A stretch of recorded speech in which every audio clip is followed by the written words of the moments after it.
All right, everybody, welcome back to Rockin' the Poet Life, where the customers become the guests. So glad to see y'all again. Today we have the great soft-spoken poet. Now, before we get into this great conversation, if y'all would like to be here in the seat where she's at, make sure you go buy your Poet Life merch like she got on right there and use code PROPHECY. That is PRXPHECY, as you see it on the screen.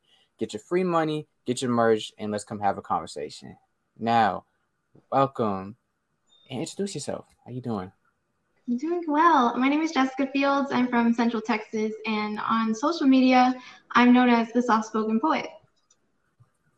That's great. That's great. So obviously you have a Poet Life shirt on. Obviously you're a poet. Now, if I were to do the math, those two have something to do with each other. So how did you come across the Poet Life, and how long have you been doing poetry?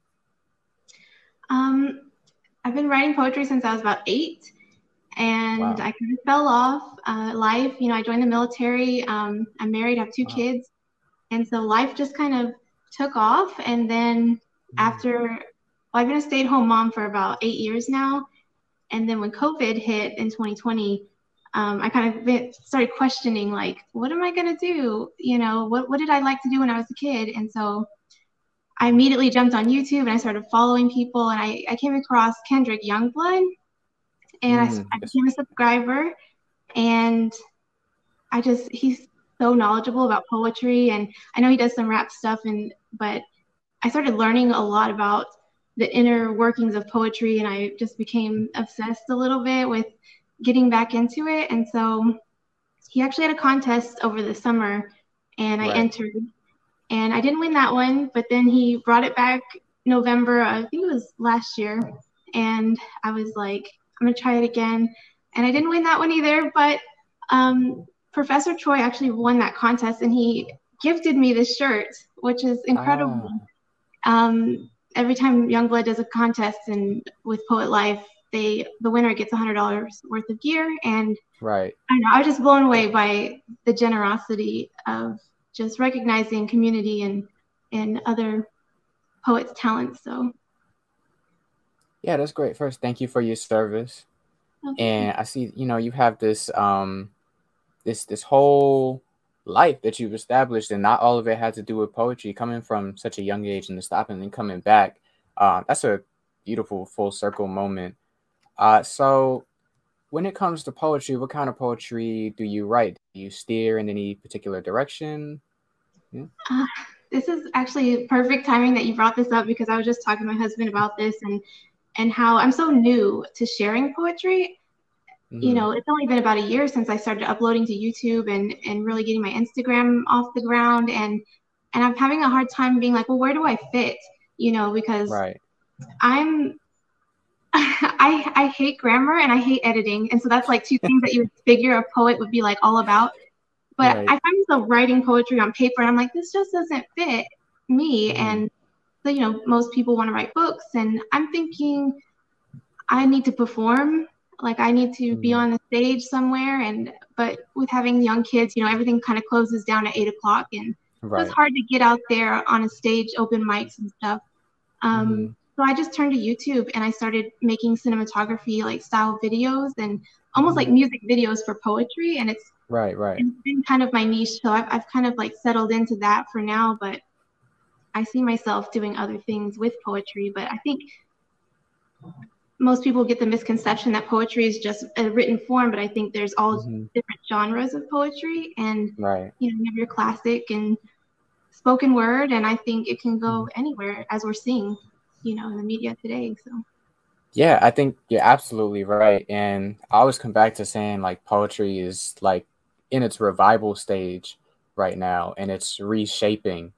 Because of course everybody thinks Shakespeare in 16th century, that's poetry, that's the poetry we learned in school. But poetry is not just written, it's not things that are turned into plays or prose. Poetry is raw, it's in its own form, it can be spoken. There's poetry in everything, there's poetry in music.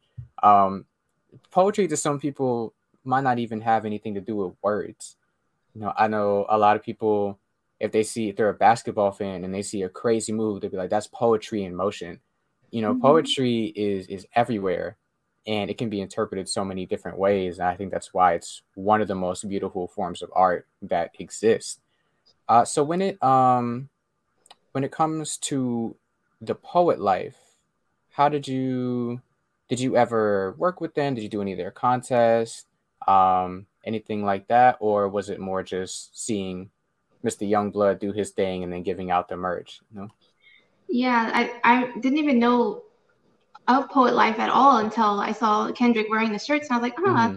as a new poet, or not new poet, but being new to the poetry community, it's like, what's that about? And then Right. I found it on Instagram, and I'm like, and I immediately felt like I belong somewhere, and that there's a Mm-hmm. community of people who just kind of get it, because it's hard to Mm-hmm. find a lot of like-minded people in the sense of knowing what poetry is all about and who can really Right. vibe with that lifestyle. And so, and just in the sense of, Professor Troy gifting me this shirt, that just Mm-hmm. is community. Like everybody is in it together, and we all recognize each other's talents and just rooting for each other to win, because we're very kind of like the underdogs of the artistry of, Yeah. everything. Yeah, I agree. And it's so crazy because I have no idea how I came across the poet life. I'm sitting here doing this show and I'm thinking, like, I know it was on Instagram, but I have no idea. I think I was just searching for like poetry communities and like places to perform virtually because it was the middle of COVID Yeah. when I started like actually wanting to do poetry. I was like, maybe I'll just search poetry in the Instagram search bar and see what I find. I think that's how I came across it. But yeah, I agree. Just this organization, this foundation where everybody just pulls together their knowledge of new poetry and their love for new poetry. And it's been a great thing to be involved and to be around during this time where it's coming back. And I'm sure you feel the same thing because really as poets in this new era we're getting a chance to like personally and individually reshape the art. It's not like coming into the music industry where everything has been established back 200 years. You know, this is an art that we create with what we decide to put out. And that's why it's so great to see poets like you, poets like Youngblood, just doing their versions of poetry because it's never going to be wrong. It's yours. You know, Yeah. it's a great thing. Hmm. I get But kind of when, nervous because oh yeah, go ahead. they have those people who kind of critique poetry on YouTube. I could think they Mm-hmm. call it booktubers or whatever. They really slam on these people, and I'm like, that's so intimidating. But yeah, like you said, it's yours, so it's hard to tell like what's good poetry, like you know, Mm-hmm. it's a for interpretation. So Yeah, really. I think there's any kind of poetry is for somebody, even if it's just for the poet themselves. I was never really someone who could say that this is bad poetry, especially if it was on something that was extremely personal or was a life experience. And that's their life experience. How could you say it was bad that maybe it didn't flow the way you thought it should flow, or it didn't rhyme the way you thought it should rhyme? But that's not poetry. There's no form to it when you get down to it. But when it comes to wearing the poet life, as a poet, wearing a shirt that says, "You are a poet. This is my lifestyle." What does that mean for you when you wear it? What emotions does that kind of bring to you? yeah, I mean, I've watched a lot of the series that you guys do, and I was noticing something that a lot of the other poets were talking about, and a lot of them mentioned mission. They were on a Mm-hmm. mission of some sort, whether it been like religion or trying to heal something in other people. And I just feel like when I wear something that says poet life, or when I see other people wearing it, I automatically think like, okay, that poet is on a mission to do something, and Mm-hmm. that's bigger than themselves. And I think that that's really important. Just going back to the community thing, like recognizing someone and being like, okay, that person's serious about what they're doing, and they have something important to share. And I just kind of connected that together with all the other interviews that you've done, and everybody's on some type of mission with their poetry. Right. Yeah. I think I have to agree. I just got a Poet Life hoodie I'm still waiting for it in the mail because I live in a college dorm, and they get my mail, and they take their time just getting it through the process. So I'm waiting on this hoodie, but like I'm so ready to do exactly what you just said and be able to publicize that, you know, I am a poet.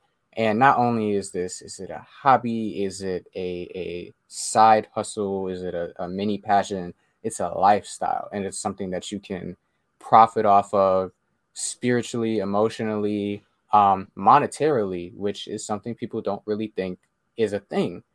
And Mhm. just what it represents is it's amazing, it's unique, and it's really what we need to bring this art back.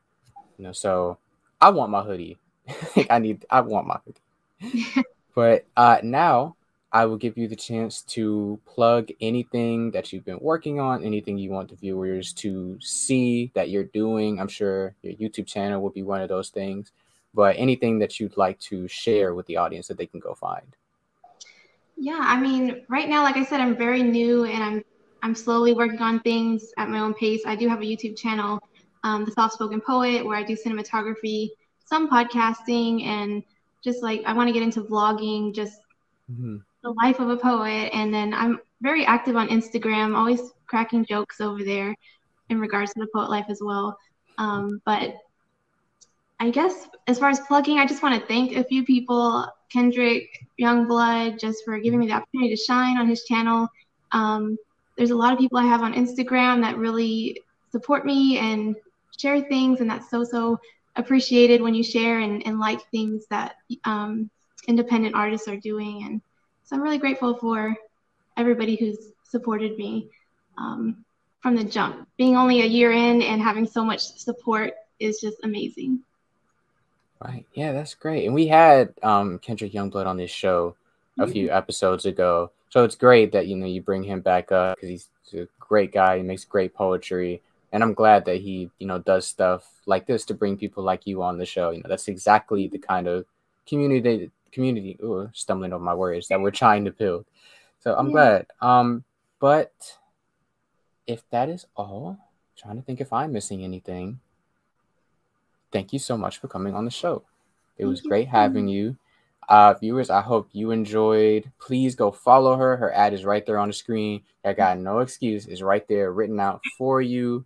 Now, if you, like I said, you want to come on the show and be where she's at, purchase your gear, poetlife.com, DM us on Instagram, let us know that you bought it, and we'll have you right here, quick and easy. Use your code prophecy as a spell right there on the screen to get a discount, and we'll have a great conversation. So, like I said, thank you again so much for Thank you. coming.